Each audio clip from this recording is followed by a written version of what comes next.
आज मैं जिस मंदिर में गई थी वहां पहुंचकर सच में रुकना पड़ गया। चारों तरफ ओम की ध्वनि गूंज रही थी। हवा भी जैसे मंत्रों के साथ चल रही थी। आज सोमवार था और उस माहौल में खड़े होकर ऐसा लगा जैसे मन अपने आप शांत हो गया। सच कहूं तो ऐसा मंदिर मैंने पहले कभी नहीं देखा था, क्योंकि आप सभी को पता है मैं दिल्ली से हरियाणा शिफ्ट हुई थी।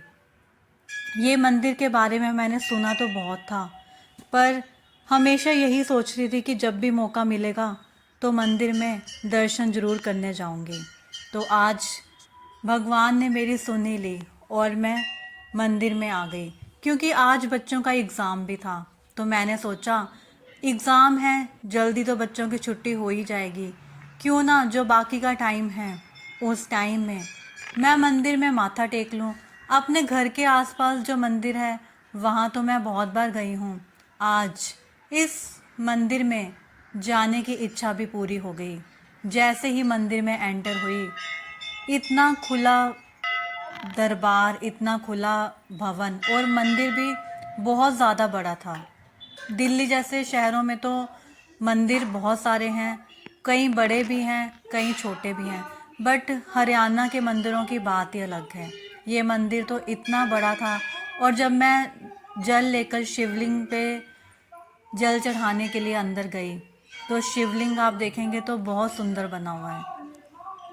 उसके नीचे भी छोटे छोटे शिवलिंग थे, और ऊपर बहुत सुंदर सुंदर भगवान के जो ज्योतिर्लिंग हैं उनके दर्शन हो रहे थे। और आज सोमवार था। मंदिर में तो जैसे श्रद्धालु दूर दूर से ही आए हों। कोई जल चढ़ा रहे थे, कोई बेलपत्र, फल फूल, कच्चा दूध, जिसके जैसी श्रद्धा, वो सभी अपनी श्रद्धा से भगवान को अपनी श्रद्धा अर्पित कर रहे थे। हर हर महादेव। मंदिर का वातावरण बहुत ही भव्यता दिखा रहा था। फिर मैंने गणपति गणेश के दर्शन किए, राम दरबार के दर्शन किए,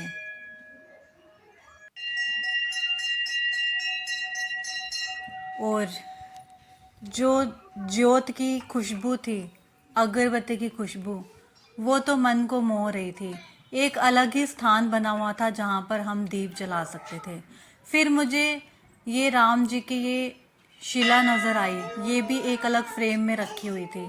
जब मैंने पढ़ा तो इसके ऊपर लिखा हुआ था श्री राम सेतु।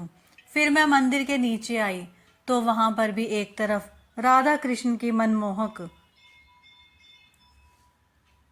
फोटो लगी हुई थी, और चारों तरफ जो ग्रीनरी थी वो मैं वीडियो में करी, बट तो शब्दों में ना कर बहुत मुश्किल हो जाता है, क्योंकि वहाँ पर ओम की ध्वनि का ऐसे उच्चारण हो रहा था, बस आपको एक ही मिल जाए, एक शांति मिल जाए।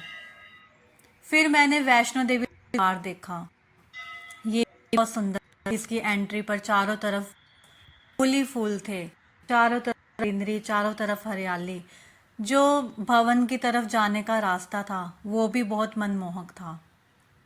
पक्षियों की, हरियाणा में जो मैंने एक चीज़ महसूस की है, जो ग्रीनरी में जो पक्षियों की आवाज़ होती है, वो तो दिल्ली जैसे शहर में मैं रहकर भूल ही गई थी कि ये पक्षी भी, वहाँ तो बस मैंने पिजन ही देखती थी, बट यहाँ के तो पक्षियों की आवाज़ ही बिल्कुल अलग आती है। फिर मैं मंदिर के अंदर गई, वैष्णो दरबार भी बहुत सुंदर था। माता की मनमोहक मूर्ति बस मन को मोह ही ले। फिर बाहर आई, फिर एक अलग ही पक्षी की आवाज़ आ रही थी। मैं सोच रही थी कि ये पक्षी बाहर आए तो मैं उसके दर्शन करूं। फिर मैं आगे आई तो मैंने देखा कि एक मन्नत का पेड़ था। वहाँ पे सबने धागे बांध के अपनी मन्नतें, अपनी विशेष मांगी। धागों की संख्या देखकर मैं सोच रही थी कि हर इंसान कोई ना कोई तो विश मांग ही लेता है। कईयों की पूरी हो जाती है, कईयों का वेटिंग पीरियड चल रहा होता है। फिर मैंने देखा महादेव की मूर्ति, जो बहुत सुंदर थी, बहुत आकर्षक। कि वहाँ की इस मंदिर की वाइब्स ऐसी थी कि बस आप देखते ही रह जाओ। शांति ही शांति चारों तरफ,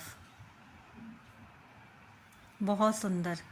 कई बार तो हम ऐसी जगह पर आ जाते हैं जिसे शब्दों में बयां करना बहुत मुश्किल होता है, पर मेरी फिर भी कोशिश रहती है कि मैं जो भी देखूं उसे अपने शब्दों में आप सभी के साथ शेयर ज़रूर करूं, क्योंकि आप भी मेरी फैमिली का हिस्सा हो। आज यहाँ आकर एक बात महसूस हुई, मंदिर सिर्फ पत्थरों की इमारत नहीं होते, कुछ जगह पर सच में भगवान की उपस्थिति महसूस होती है। करनाल हाईवे पर बना कर्णेश्वर महादेव मंदिर मेरे लिए एक ऐसी ही जगह बन गया है। अगर कभी इस रास्ते से गुजरना हो तो एक बार यहाँ जरूर आना, शायद आपको भी वही शांति महसूस हो जो आज मुझे हुई है। हर हर महादेव। कल मिलेंगे।